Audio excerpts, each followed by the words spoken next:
সপ্তাহের শেষে আমার ফ্রিজে মাত্র আর 2 পিস মাছই ছিল, একটা লেজা আর একটা গাদা। তো এটাকে নিয়ে আমার নতুন রেসিপি ড্রাই চিলি ফিশ আমি রান্না করছি আজ। তো এটার জন্য ভিনিগার আর নুনের মধ্যে ভালোভাবে মাছটাকে আমি সেদ্ধ করে নিয়েছি একটু প্রেশার কুকারের মধ্যে। মাছটাকে এবার একটা পাত্রের মধ্যে নামিয়ে নিয়ে ভালোভাবে কাঁটাগুলো ছাড়িয়ে নিতে হবে। যেহেতু এটা লেজার দিকের মাছ, তো সেই জন্য কাঁটাটাকে ভালোভাবে ছাড়িয়ে নিতে হবে, কারণ লেজায় প্রচুর কাঁটা থাকে। তো কাঁটাগুলোকে ভালোভাবে ছাড়িয়ে নেওয়ার পর মাছটাকে ভালোভাবে ম্যাশ করে নিতে হবে, যেন একটুও কাঁটা না থাকে। কাঁটা থাকলে একটু সমস্যা হয়, গলায় লাগে, অসুবিধা হয় না। এবার আমি নিয়ে নিয়েছি ক্যাপসিকাম কুচি, পেঁয়াজ কুচি, কাঁচা লঙ্কা কুচি, আদা আর রসুন, এগুলো দিয়েই আজকে আমাদের রান্নাটা হবে। রসুনটাকে আর আদাটাকে ভালোভাবে আমি গ্রেট করে নিচ্ছি।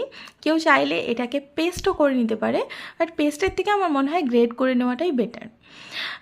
এর সাথে সাথে কিছু পেঁয়াজ আমি একদম কুচি কুচি কুচি কুচি করে কেটে নিয়েছি, যেটা আমাদের এই মাছটাকে মাখাতে কাজে লাগবে। তো এখানে আমি কিছুটা রসুন কুচি, আদা কুচি আর পেঁয়াজ নিয়েছি। এর সঙ্গে নিয়েছি আমি চালের গুঁড়ো, পরিমাণ মতো নুন আর ভাজা মশলা, মানে যেটা আমাদের জিরে ভাজা আর গোলমরিচ ভাজা, ওটা নিয়েছি 1 চামচ।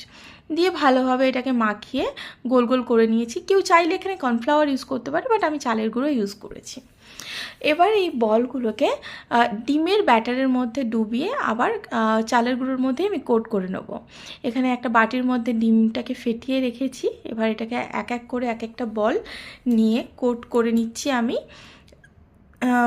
ডিমের ব্যাটারে ডুবিয়ে আর চালের গুঁড়োর মধ্যে কোট করে নিচ্ছি। কেউ চাইলে আমি আবারও বলছি, এখানে আপনারা কর্নফ্লাওয়ার ইউজ করতে পারেন। এবার তেলটাও ভালোভাবে গরম হয়ে গেছে। এক এক করে এই বলগুলো এই তেলের মধ্যে ছেড়ে দিচ্ছি। তেলটার ভালোভাবে গরম হতে হবে, তারপরেই বলগুলো ছাড়তে হবে। লাল লাল করে বলগুলো কিন্তু ভেজে নিতে হবে, প্রত্যেকটা সাইড একদম লাল লাল করে ভেজে নিতে হবে। যেহেতু এটা চালের গুঁড়ো, সেই জন্য একদম ড্রাই দেখতে হবে বলগুলো। এটা দেখলে আপনারা সবাই দেখলে এটা বুঝতেই পারবেন যে এটা একদম ড্রাই দেখতে লাগছে। কর্নফ্লাওয়ার হলে কিন্তু এটা হবে না। যাই হোক, তেলটার মধ্যে, এই গরম তেলটার মধ্যে 1 চামচ পরিমাণ 5 ফোড়ন নিয়ে নিলাম। 5 ফোড়ন থেকে একটা সুন্দর স্মেল, গন্ধ আসবে ভাজা। তো এই ভাজাটা হয়ে যাওয়ার পর আমরা এখানে অ্যাড করে দিচ্ছি আদা আর রসুন কুচি। আদা আর রসুন কুচিটাও ভালোভাবে তেলের সাথে মিশিয়ে নিতে হবে। এটার থেকেও একটা সুন্দর গন্ধ আসে। এই গন্ধটা আসার পরে এখানে কিন্তু আমরা নুন অ্যাড করছি না। যাই হোক, এরপর আমরা দিয়ে দিচ্ছি কাঁচা লঙ্কা কুচি। কাঁচা লঙ্কা কুচিটা দিয়েও ভালোভাবে নাড়িয়ে নিতে হবে। এরপর